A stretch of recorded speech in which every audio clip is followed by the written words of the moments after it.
Cool. So we wanted to talk about one more shoe before we talked about winter gear. Matt and I both just finished testing kind of sister shoes in the Adidas world. So Matt, why don't you intro this shoe for us? And you kind of talked about it already a little bit.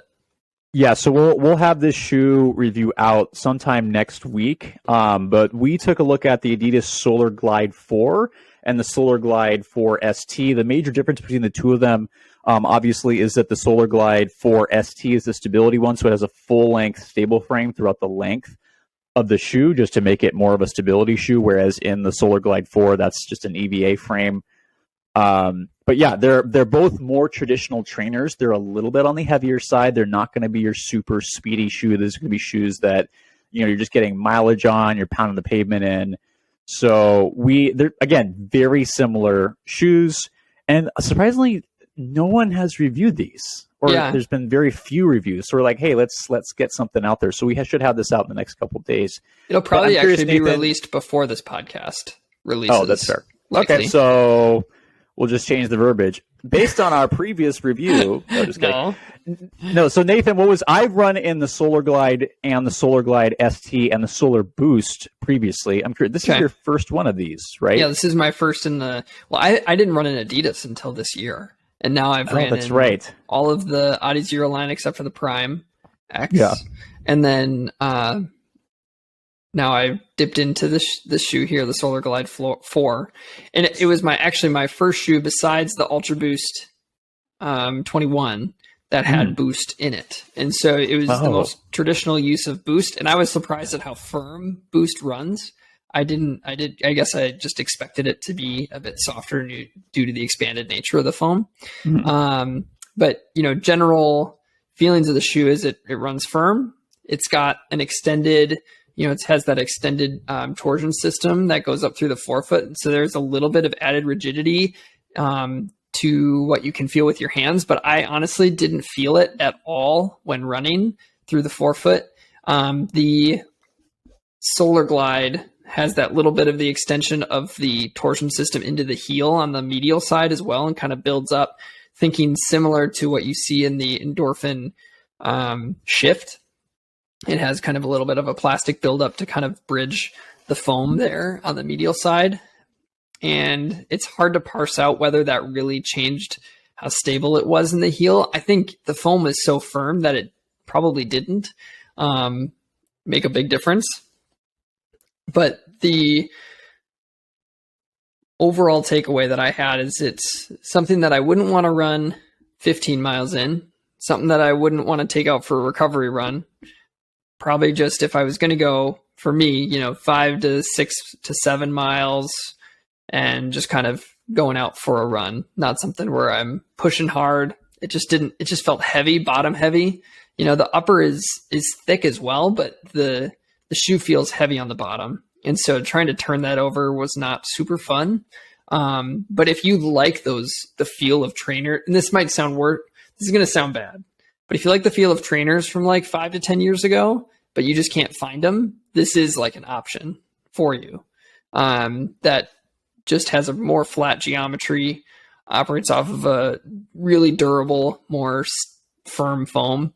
I think that's kind of what I found here. The upper I found is really consistent with a lot of the other Adidas shoes, where it's that low volume upper where it kind of pushes down on the top of your toes, which was okay, but I did get a little bit of abrasion on the top of my feet after longer runs, which is why I didn't like part of why I didn't like taking them super long. So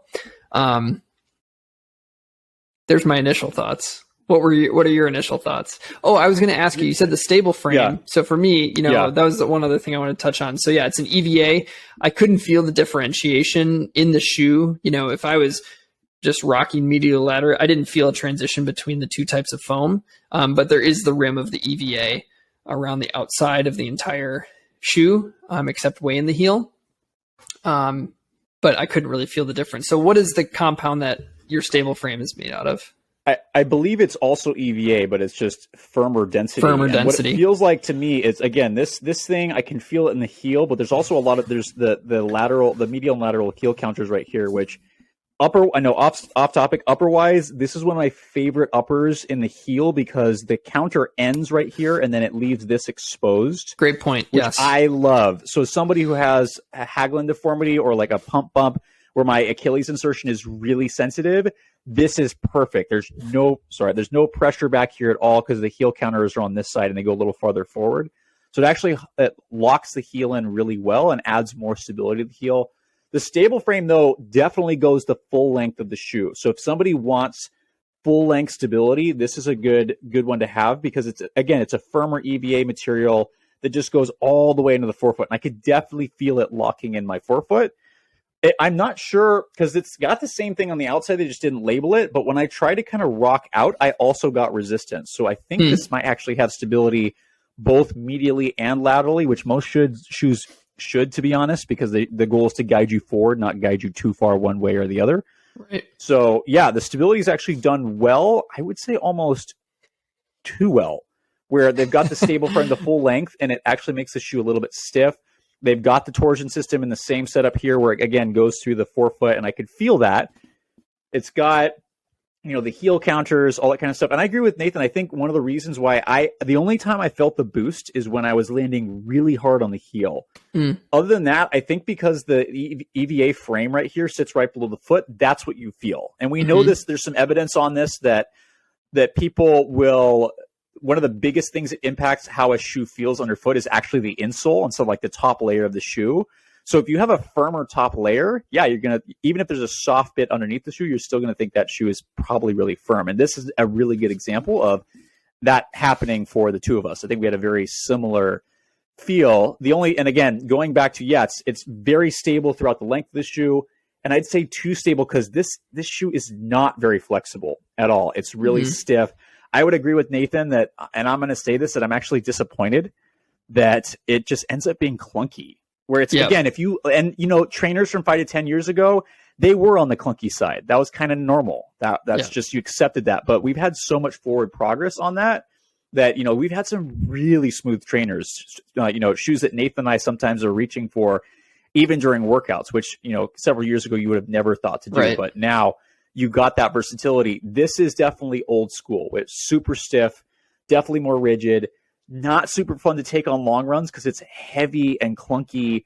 Yeah, it breaks in a little bit as the miles go in, but I think part of the problem is, as Nathan mentioned, the shoe's a little flatter. Not heel-wise. There's still like an 8 to 10 millimeter heel drop. Yeah. But there's not a lot of heel bevel or toe spring. The toe spring's very low. In this one, it's actually very stiff because of the stable frame. And there is a heel bevel here, but it gets taken out because there's a significant posterior flare. So you end up landing early. What I was actually going to bring up, you talked about clunkiness. Yeah. I haven't had to write about the negative effects of posterior heel flares in like a year or more. I know, it's been a while. And I was a little disappointed. And this was one of those shoes that brought it back. Not because Adidas doesn't know what they're doing. They just kept, this is part of it. Like all of their other, the Adios 6, I have it here. Like you can see there's a big lateral, posterior lateral bevel, which smooths out that landing, gets rid of any sort of flaring. This one had a flare. And for me, one of my issues is with my left tibialis anterior. So something that like for me flares up regularly. And so that was this is a personal thing because this is my mechanics and my personal like injury history. But taking this shoe more than, an hour brought me pain the next day because it was putting more demand on my tibialis anterior. Posterior heel flare is when the sole of the shoe extends beyond the heel. And that would mean that if you are a heel striker, what happens is that the torque around your ankle, which is trying to bring your toes to the ground, is greater than it was if that heel flare wasn't there. So the heel flare adds extra torque to the muscles in the front of the shin. And for me, that's problematic. Some shoes do that really purposefully, like the Clifton Edge, Clifton 10.9. We're not going to necessarily talk about what we think about those. Matt is showing you with him gagging about it, but they have a different purpose. They're not trying to create, they're trying to create a certain type of landing. We've talked to some creators who talk about impact forces. And if you can have, like a car crash and then, the goal of the hood of a car is for it to like fold like an accordion. that's some of the philosophy behind creating these extended heels. In the case of this shoe, the foam is so firm that it just throws your foot forward faster. And so I found that problematic, especially for myself, but I think it's an easy fix of the shoe. Go ahead, Matt. I think the same thing in the ST where it was just that added to the clunkiness. Both Nathan and I are heel strikers. We can switch our gait if necessary, but our traditional gait is that when we're running at recovery paces, and it just made it, it's an early initial contact. I fortunately didn't have any trouble with my anterior tib. Sometimes I'll get a little bit of a knee issue, but it was that I didn't have trouble with. It just made it kind of clunky. So for people that, like having an early initial contact, there is, again, from the creators when we talked about Talk to Hoka, is that extending that heel back. Yes, technically, if you have more time during stance phase, that could extend out the impact profile, but you're going to put you can't get rid of biomechanics. You're still going to put more torque into certain muscles, especially the anterior tibialis. You are potentially going to have your knee pivot a little bit more forward, which could put a little bit more pressure through the patellofemoral joint. So, but not everybody's going to have this. But just for me and for Nathan and I, when we use proper English, it just ended up making the shoe really clunky. And so I think this is, again, it's an easy fix. I think in both of them, Adidas, like Nathan said, we know how to do heel bevels really well. So if you did that here, I think it would smooth out the ride a lot. And I think how flexible was the Solar Glide in the forefoot? Actually flexible. That's that's a big difference. I think it sounds like between the two, because the stable frame isn't very rigid. So the only thing adding that rigidity is basically the foams that exist, but also the extended torsion, which was, I could feel it in my hands, but I couldn't feel it when running. Yeah. You mean the EVA frame? Yeah. Whatever I said. Yeah. That's fine. The stable frame, it's fine. We're helping each other. The stable frame in the ST is very stiff in the forefoot, and that makes because there's not a ton of toe spring here. And people who don't like toe spring and still want a stiff shoe up front, this is going to be great. But for me, that transition was just a little clunky. So you can compensate for that actually with making some deeper flex grooves or maybe increasing the toe spring a little bit. But there's just a lot of things that I think that the Solar Glide series has a lot of potential. There's just some updates that need to happen. And to be fair, there haven't been a lot of huge updates over the last several years. The shoes have been pretty similar. So hopefully that they'll update that. And I think there's a lot of things that Adidas has done super well with the Adizero line that I'd really like to see moved over into the Solar Glide series. Yeah, we don't have a close relationship with ASICS, so we don't have, with Adidas. Yep. We're falling apart. Anyway, that's okay. We don't have a close relationship with Adidas. We do have a relationship with ASICS, but part of my cynical side thinks that this is one of those shoes that probably sells fine, so they just keep pumping it out as it is, and they're not putting a lot of innovation time, research and development into changing the shoe, whereas all of that is getting poured into the Adizero line, which is fine. I mean, that's their choice. Which means you just... To be fair, they have gone all out on the Adizero line. For sure. Pretty much every shoe that we've tested from there has been pretty impressive. So that's been awesome. The one shoe.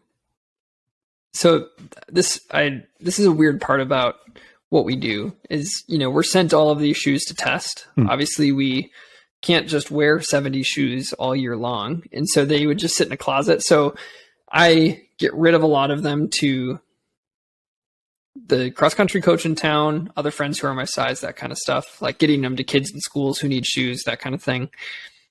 And I haven't had to buy a shoe in a long time. I'm actually considering buying a shoe, but I'm going to talk about that in a future podcast when we start, because pretty soon we're going to be doing our end of the year kind of our picks for different types of shoes. I'll include that there, but it is from Adidas, the shoe that I'm considering buying an extra pair of.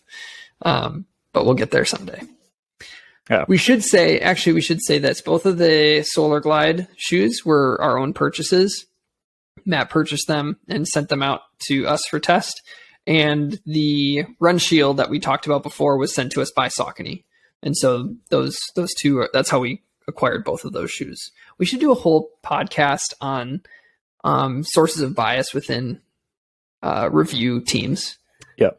Like the influence of if your income is based on ads or if it's income based on supporters or if it's, where's if your income is from companies, what kind of Right. bias does that put into your shoes if you buy the shoe versus, we should do a whole episode on that. We should. For just a really quick thing for the listeners and the viewers, we do have that conversation all the time, and it's something that we're very, very cognizant of. It's why, we've had some companies contact us about like paid partnerships and stuff like that, and we're going like, how do we navigate this? Because we want to make sure we stay true and being honest. And it's challenging because, again, we are getting to know some of the people that develop these shoes, and we're like, hey, how do we balance that? And part of it is what's helped us is actually being clinicians and going, the people that we need to serve are all of you and our patients, and making good decisions and trying to give feedback to companies to help them be better.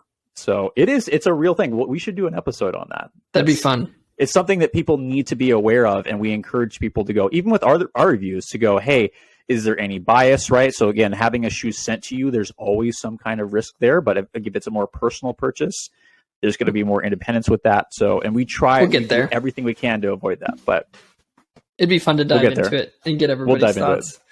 Yeah.